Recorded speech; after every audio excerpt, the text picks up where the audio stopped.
Dillo, bella strega, oh dillo se lo sai. Si può illuminare un cielo melmoso e nero? Si possono strappare delle tenebre più dense della pece?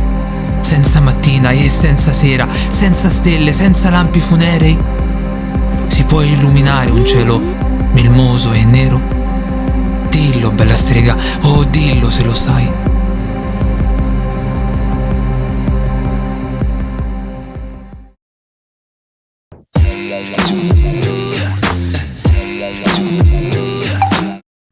Molte sono le storie che intridono la terra.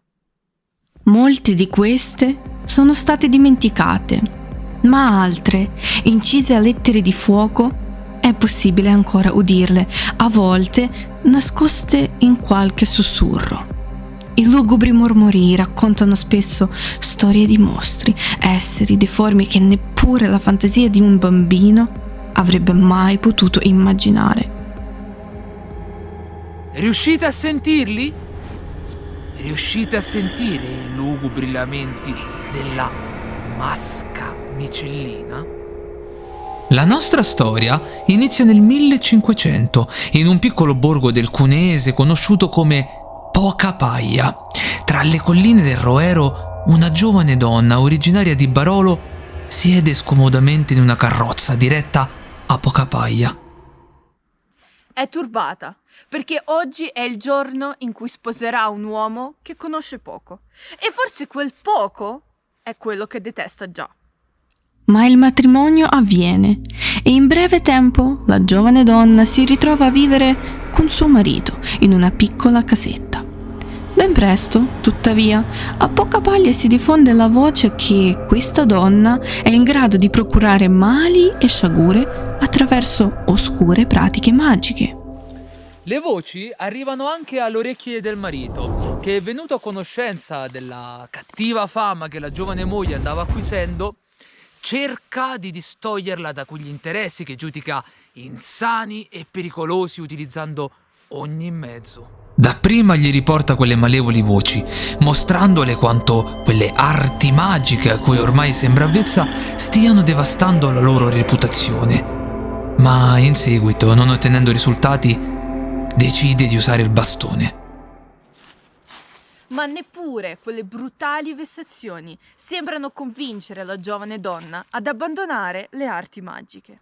Proprio per questo motivo, alcune settimane dopo, l'uomo prende la fatale decisione di cacciare di casa la moglie. Fatale perché quell'uomo ignorava il potere che pervadeva quella donna che, in seguito, sarebbe stata ricordata come la masca micellina.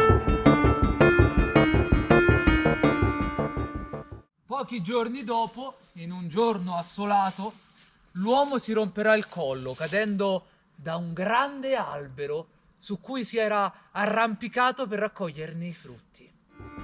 La vedova micellina torna allora alla casa coniugale e tra gli abitanti di Pocapaia cresce l'apprensione verso una donna che, ormai ne sono certi, non può che essere una strega. Una paura questa che è destinata a crescere.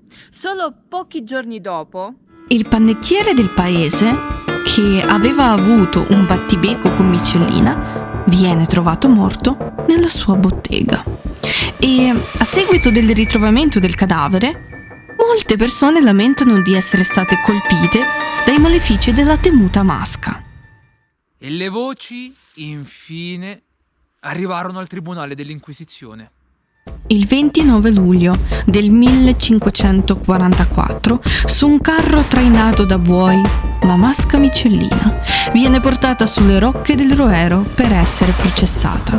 là, tra quelle colline, I delegati del Tribunale dell'Inquisizione hanno allestito un rogo sul quale proprio quella mattina del 29 luglio Micellina verrà arsa viva.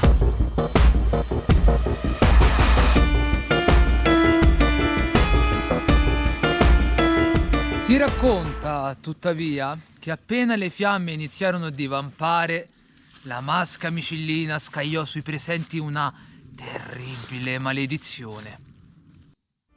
E i buoi che avevano trainato il carro si inferocirono e si lanciarono sulla folla, travolgendo e uccidendo molti dei presenti. E i tizzoni incandescenti iniziarono a zampillare dalla legna arsa, sfregiando quei pochi che erano riusciti a sfuggire alla furente carica delle bestie.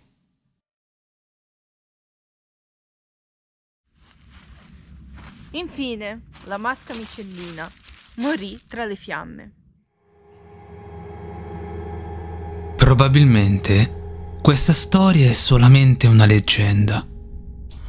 Eppure, ancora oggi esiste un luogo chiamato Brick della Masca Micellina, un poggio contrassegnato da una colorazione della pietra anomala, molto differente da quella delle altre presenti in zona. Colori, si racconta, che furono prodotti dal fuoco che arse in quel lontano luglio del 1544 la Masca Micellina.